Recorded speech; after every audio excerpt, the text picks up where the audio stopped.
जय हिंद दोस्तों, मैं दिनेश माथनकर आप लोगों का बहुत बहुत स्वागत करता हूं दिनेश सर हिंदी वाले यूट्यूब चैनल पर। और जिसका आप लोगों को इंतज़ार था, अतिथि शिक्षकों की बात कर रहा हूं मैं। उन लोगों की एक बहुत ही महत्वपूर्ण जानकारी या सूचना आज रिलीज़ की गई है। 26/6/2025 की यह सूचना है, जानकारी है।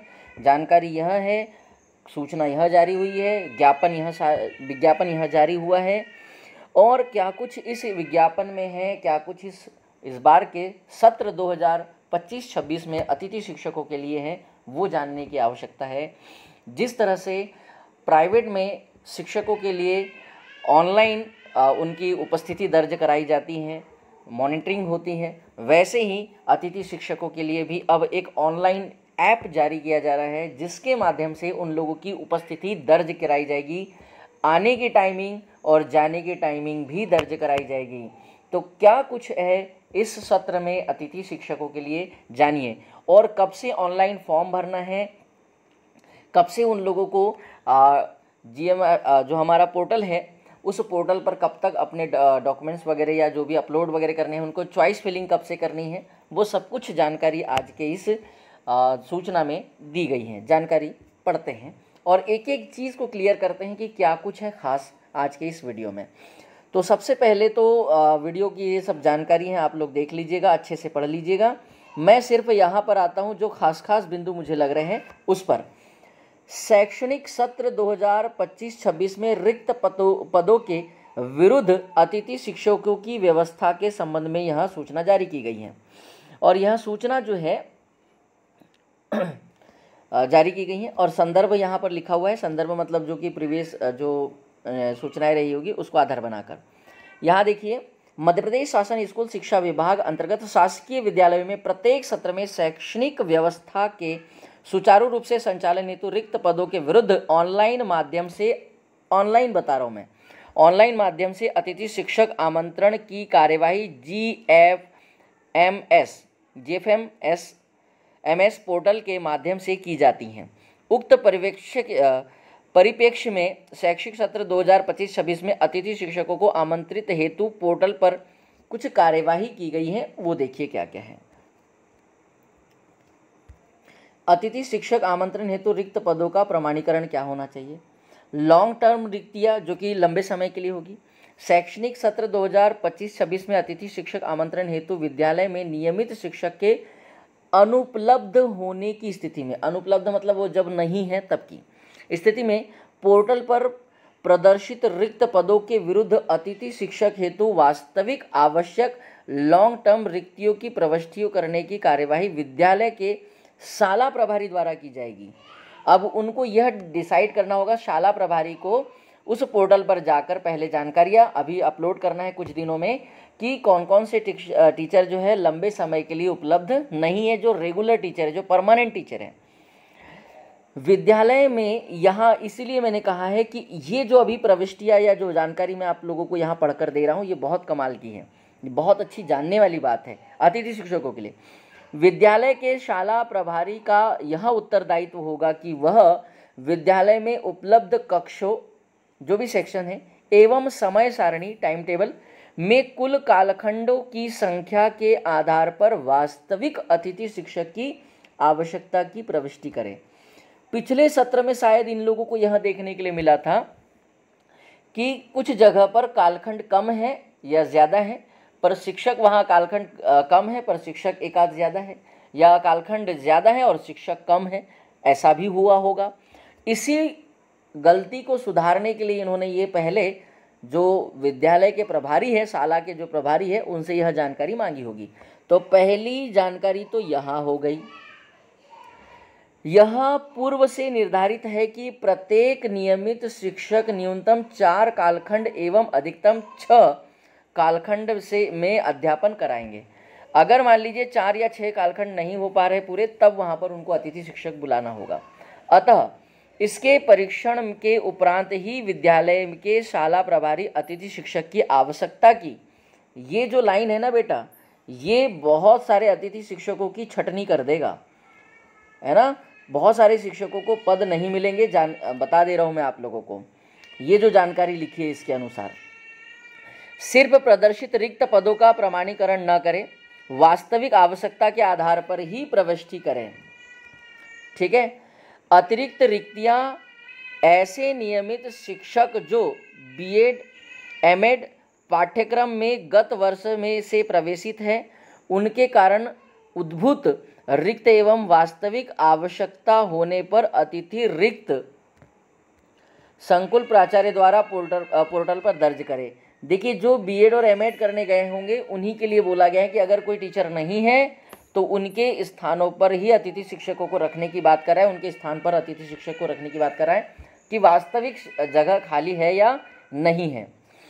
अतिथि शिक्षक आमंत्रण हेतु की जाने वाली कार्यवाही क्या क्या होगी वो भी यहाँ पर बहुत अच्छे से लिखा हुआ है, समझिएगा।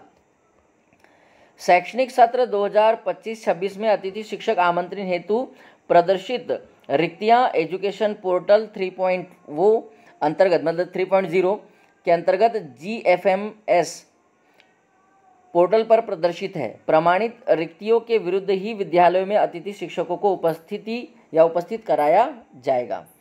संदर्भित पत्र क्रमांक 2 की कंडिका 3.1.2 में उल्लेखित अनुसार शाला प्रभारी द्वारा उस श्रेणी में आने वाले अतिथि शिक्षक को विद्यालय में नहीं रखा जाएगा। वहाँ उसमें बताया होगा कि किसको रखना है किसको नहीं रखना है। अब आते हैं यहाँ की कुछ महत्वपूर्ण जानकारियाँ और भी। अतिथि शिक्षक आमंत्रण हेतु समय सारणी क्या है। प्रथम चरण अतिथि शिक्षक आमंत्रण की कार्यवाही में समय सारणी ऐसी बनाई गई है, जो लॉन्ग टर्म के लिए रखे जाएंगे, शॉर्ट टर्म के लिए रखे जाएंगे, वो भी लिखा होगा यहाँ। अतिरिक्त टीचरों की मांग, ये सब कुछ लिखा गया है। शैक्षणिक सत्र 2024-25 में जिन विद्यालयों में अतिथि शिक्षकों को आमंत्रित किया गया है एवं पोर्टल पर रिक्त पद प्रदर्शित है, ऐसे विद्यालयों में GFMS पोर्टल पर उपस्थिति की प्रविष्टियां हेतु जानकारी की कार्यवाही की गई है, मांगी गई है। लॉन्ग टर्म रिक्त अपडेट, सबसे पहला बिंदु लॉन्ग टर्म रिक्त अपडेट। पहले तो शाला प्रभारी से यह मांगा गया है कि आपके शाला में कौन से टीचर जो है लंबे समय के लिए उपलब्ध नहीं है, तो उनके स्थान पर अतिथि को बुलाया जाए। शाला प्रभारी इस जानकारी को भरेंगे 26/6/2000 से 29/6/2025 तक।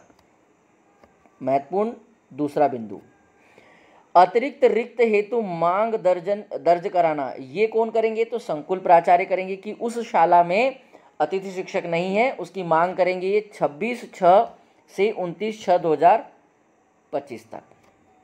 तीसरी महत्वपूर्ण बात हो गई, विगत सत्र में कार्यरत अतिथि शिक्षक द्वारा, अगर कोई शिक्षक विगत सत्र में कार्यरत थे तो उनके बारे में भी लिखा गया है। अतिथि शिक्षक, अगली बिंदु है अतिथि शिक्षक आमंत्रण हेतु GFMS पोर्टल पर रिक्तियों का प्रदर्शन कब होगा, तो ये राज्य स्तर पर होगा 30 तारीख को, कि कहाँ कहाँ रिक्तियाँ हैं।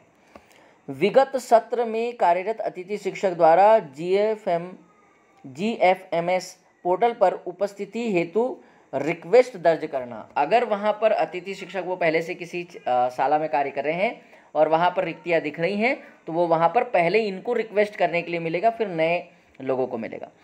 30/6 से 2/7/2025 तक। उसके बाद शाला प्रभारी एजुकेशन पोर्टल 3.0 पर अतिथि शिक्षक द्वारा की गई उपस्थिति रिक्वेस्ट का प्रमाणीकरण कर उपस्थित कराना। मतलब ये कौन से हैं, जो पहले से काम कर रहे हैं उनकी बात कर रहा हूँ। शाला प्रभारी द्वारा होगा 1/7/2025 से 3/7/2025 तक, और फिर बाकी लोगों को भी यहाँ पर फॉर्म भरने के लिए अनुमति मिल जाएगी। अगला और भी कुछ खास बातें लिखी हैं यहाँ पर, देखिए कौन कौन सी रिक्वेस्ट लिखी है, यहाँ सब कुछ लिखा है कैसे करना है। अतिथि शिक्षक पोर्टल पर आवेदक का जिस पैनल का स्कोर कार्ड है, केवल उसी पैनल में विद्यालय में उपस्थिति हेतु रिक्वेस्ट दर्ज करना है। यदि किसी पैनल में गत वर्ष 2 या अधिक रिक्तियां थी तथा इस वर्ष 1 रिक्ति है, तो ऐसी स्थिति में सर्वाधिक स्कोर कार्ड वाले अतिथि शिक्षक को उपस्थित कराया जाएगा। अगर मान लीजिए पहले 2 शिक्षक थे और इस सत्र में 1 ही सीट खाली दिखा रहा है, तो अतिथि शिक्षक में अब उनमें भी देखा जाएगा कि अनुभव या ज़्यादा स्कोर कार्ड ज़्यादा बेहतर किसका है, उसी को बुलाएंगे। अन्य अतिथि शिक्षक शाला विकल्प चयन प्रक्रिया में भाग लेंगे। मैंने अभी वही कहा है कि अगर कोई अतिथि शिक्षक बच जाता है तो उसको जो शाला विकल्प की जो प्रक्रिया है उसमें भाग लेना होगा। फिर अगर उसका स्कोर कार्ड वैसा मैच खाता है तो उसको दूसरा शाला मिल जाएगी, अगर सीटें खाली है तो। विगत सत्र 2024-25 में कार्यरत अतिथि शिक्षक द्वारा जिस विद्यालय में कार्य किया गया है उसी विद्यालय में अतिथि शिक्षक द्वारा स्वयं के लॉगिन आईडी से उपस्थिति हेतु रिक्वेस्ट दर्ज करने की कार्यवाही की जाएगी। ये स्वयं करना होगा। अतिथि शिक्षक द्वारा GFMS पोर्टल 3.0 या 0 पर निर्धारित समयावधि में संबंधित विद्यालय में उपस्थिति दर्ज करने की कार्यवाही भी की जाएगी। विद्यालय के शाला प्रभारी अतिथि शिक्षक की विद्यालय में उपस्थिति कराने के पूर्व स्कोर कार्ड में दर्ज शैक्षणिक, व्यावसायिक, शिक्षक पात्रता परीक्षा की जानकारी का परीक्षण करने के उपरांत अतिथि शिक्षक की उपस्थिति पोर्टल पर प्रमाणित कर देंगे। जानकारी त्रुटिपूर्ण पाए जाने पर उपस्थिति हेतु रिक्वेस्ट को रिजेक्ट करने की कार्यवाही पोर्टल पर करेंगे। कौन करेंगे? शाला प्रभारी। अतिथि शिक्षक ऑनलाइन उपस्थिति पत्रक के साथ अपनी उपस्थिति अनिवार्यतः संबंधित विद्यालय में दिनांक 2/7, ये सारी जानकारी जो अतिथि शिक्षक पहले से किसी विद्यालय में कार्यरत है, मैंने पहले ही कहा है, अगर पहले से एक ही सब्जेक्ट के 2 शिक्षक थे अतिथि के रूप में, तो उसमें से अगर मान लीजिए इस बार एक ही सीट खाली है तो केवल एक को स्थान मिलेगा और ये देखा जाएगा कि कौन कितने लंबे समय से वहाँ पर मतलब लंबे समय से अनुभवी है, उसको स्थान दिया जाएगा। पहले 2 तारीख तक इन लोगों को 2/7/2025 तक सभी अतिथि शिक्षकों को जो पहले से कार्यरत है वो अपने सारे डॉक्यूमेंट्स लेकर जाएंगे और वहाँ पर फॉर्म जमा करेंगे। अब इसके बाद में अगली जानकारी जो है वो देख लीजिए। प्रथम चरण के उपरांत शेष रिक्तियों के लिए आवेदन के स्कोर कार्ड के आधार पर मेरिट क्रम में, ठीक है, शाला विकल्प चयन उपरांत मेरिट क्रम के आधार पर ही विद्यालय में अतिथि शिक्षक शाला आवंटन होगा, जिसकी संभावित समय सारणी ये है। ये संभावित है, फिक्स नहीं कि ऐसा ही होगा, हो सकता है आगे पीछे हो जाए। तो क्या संभावित है भैया? पहले अतिथि शिक्षक जो बहुत लंबे समय से अनुभवी हैं पहले उनको स्थान मिल जाएगा, फिर बचे हुए अगर पोस्ट है तो उसके लिए चयन प्रक्रिया होगी। मतलब आपको इसको स्कूल की एक जाकर आप लोगों को स्कूलों का चयन करना पड़ेगा और फिर वहाँ से एक लिस्ट निकलेगी, उसके आधार पर मतलब क्रम के आधार पर निकलेगा कि किसको कितने स्कोर कार्ड में कितने अंक है उसके आधार पर। तो भैया ये संभावित तिथि है द्वितीय चरण में। ये तो प्रथम चरण की तो बातें मैंने कह दी, 2 तारीख तक कंप्लीट हो जाएगा। 5 तारीख से शुरू होगा शाला विकल्प चयन हेतु रिक्तियों का प्रदर्शन। पहले रिक्तियाँ दिखाई देगी। इच्छुक आवेदकों द्वारा शाला विकल्प चयन करना 5 तारीख से 7 तारीख के बीच में होगा, ठीक है, जुलाई में। शाला विकल्प चयन के आधार पर मेरिट क्रम में शाला आवंटन होगा, जो कि ये खुद GFMS पोर्टल खुद ही करेगा आवंटन। आपको मैसेज आएगा वहाँ से, फिर उसके बाद आपको डॉक्यूमेंट्स लेकर, जैसे पिछली बार हुआ था, मैं भी गया था पिछली बार पर मैं ज़्यादा दिन तक काम नहीं कर पाया, छोड़कर आ गया। अब इसके बाद में अतिथि शिक्षक को दी गई शाला हेतु GFMS पोर्टल पर आवेदकों द्वारा उपस्थित हेतु रिक्वेस्ट दर्ज करना होगा पहले 10 से 12 तारीख तक। उसके बाद वो रिक्वेस्ट एक्सेप्ट हो जाने के बाद आपको उस शाला में जाकर आपका जो एक प्रमाण पत्र होता है प्रमाणीकरण करना होगा कि हाँ मैंने यहाँ पर आया हूँ, प्रमाणीकरण हो जाएगा और आपको उसी दिन से शाला मिल जाएगी। शाला प्रभारी GFMS पोर्टल पर अतिथि शिक्षक द्वारा दी गई उपस्थिति रिक्वेस्ट का प्रमाणीकरण कर एक्सेप्ट या रिजेक्ट कर, एक्सेप्ट की उपस्थिति, अगर एक्सेप्ट की स्थिति है तो उस समय आपको जाना है। 10 से 12 तारीख तक ये सारी बातें कंप्लीट होगी। तो ये है दूसरे चरण की बात। पहले चरण की बात तो जो अतिथि शिक्षक है उसके लिए। अब जो खास बात है वो यहाँ छिपी हुई है। क्या है अतिथि शिक्षकों के लिए इस सत्र में, ये बड़ा ही प्रश्न चिन्ह है। ये बहुत महत्वपूर्ण जानकारी है जो मैं आप लोगों को ये जो अभी बताने वाला हूँ, इसे आप लोग ये मान के चलिए कि अतिथि शिक्षकों की पूरा का पूरा कार्य यहीं पर निर्भर करता है कि काम कैसे करना है। ठीक है, आइए थोड़ा सा जानते हैं इसको, क्या कुछ खास है इसमें। शैक्षणिक सत्र 2025-26 में अतिथि शिक्षक की कार्यवाही पूर्णतः ऑनलाइन होगी। किसी भी अतिथि शिक्षक को ऑफलाइन आमंत्रित नहीं किया जाएगा, किसी भी। पहली बात तो अतिथि शिक्षक की सेवाएं पूर्णतः अस्थायी है, स्थायी बिल्कुल नहीं है, इन्होंने क्लियर कर दिया। विद्यालय में नियमित शिक्षक की उपलब्धता होने पर अतिथि शिक्षक की सेवाएं स्वतः ही समाप्त हो जाएगी। अतिथि शिक्षक की उपस्थिति प्रति दिवस, याद रखना ये एक इसमें जो मैं आपको बताना चाह रहा हूँ वो ये है, स्टार लाइन जो है ना। आइए मैं इसको थोड़ा सा और क्लियर कर देता हूँ। स्टार जो लाइन है ना बेटा, वो ये वाला कॉलम है अतिथि शिक्षकों के लिए सत्र 2025-26 में। अतिथि शिक्षक की उपस्थिति प्रति दिवस ई गवर्नेंस प्लेटफॉर्म के ऐप पर होगी।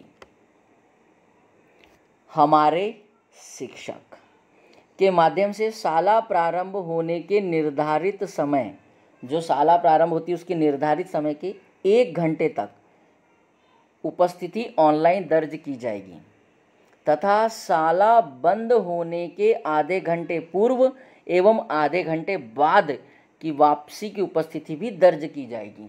मतलब बहुत ही चुनौतीपूर्ण काम हो जाएगा कि भैया शाला शुरू होने के आधे घंटे पहले से 1 घंटे तक, मतलब पूरा 1 घंटे का टाइम ड्यूरेशन दिया है शाला शुरू होने से।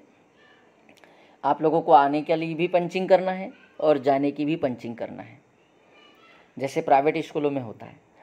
दर्ज उपस्थिति के आधार पर ही अतिथि शिक्षकों का मानदेय जनरेट होगा, मतलब ऑनलाइन के माध्यम से ही होगा भैया, ठीक है।